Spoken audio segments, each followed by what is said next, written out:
আসলে তেলের কোনো ঘাটতি নেই। আজকে সিঙ্গাপুর থেকে একটি জাহাজ আমাদের পোর্টে ঢুকবে, এখানে আমরা 25,000 লিটার তেল পেয়েছি। তেলের মূল্য বৃদ্ধিকে নিয়ে এবং কালোবাজারি এবং সেটিকে মজুত করা নিয়ে ইতিমধ্যে 98টি মামলা হয়েছে। আমরা যেটা সাধারণ পর্যবেক্ষণ, এটা ডিজেল, ডিজেল এবং ডিজেল ধরে দেখতে বোঝা গেল তার ডিজেল হচ্ছে 3টা বাউচারের মধ্যে ওরা রাখছে 22,500-এর মতো, 22,500 মতো। আর এই পিছনে যে ট্যাঙ্ক আছে এটা হচ্ছে যে এগুলো ঠিক রেখেছে চোরাই জিনিস, তো এটা রেখেছে হচ্ছে আনকনভেনশনাল ওয়েতে রাখছে যাতে এটা বুঝতে না পারে মানুষ, বাইরে থেকে দেখা যাচ্ছে ওগুলোর ভিতরে রেখেছে। এটার ভিতরে আছে এই পর্যন্ত প্রায় আছে। এটা নর্মালি আমরা যেটা কোয়ান্টিফিকেশন করি সেটাতে আনুমানিক 3,000-এর মতো হবে। টোটাল 25,000-এর মতো, কম বেশি 25,000-এর মতো হবে।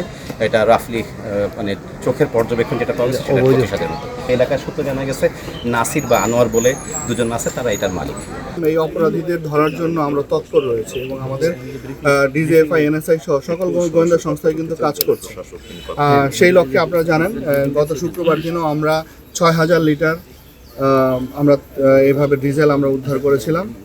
এর প্রেক্ষিতেই আমরা যেহেতু আমরা এরকম আমাদের ইনফরমেশন ছিল, সেই লক্ষ্যে আমরা কাজ করছিলাম। এখানে আমরা 25,000 লিটার তেল পেয়েছি। ইতিমধ্যে আমাদের জেলা প্রশাসন আমরা ইতিমধ্যে প্রায় 31,000 লিটার তেল আমরা জব্দ করেছি এবং আপনারা জানেন যে 98টি মামলা এই তেলের মূল্য বৃদ্ধিকে নিয়ে এবং কালোবাজারি এবং সেটিকে মজুত করা নিয়ে ইতিমধ্যে 98টি মামলা হয়েছে। প্রায় 4 লাখ টাকার মতো আমরা কিন্তু জরিমানা করেছি।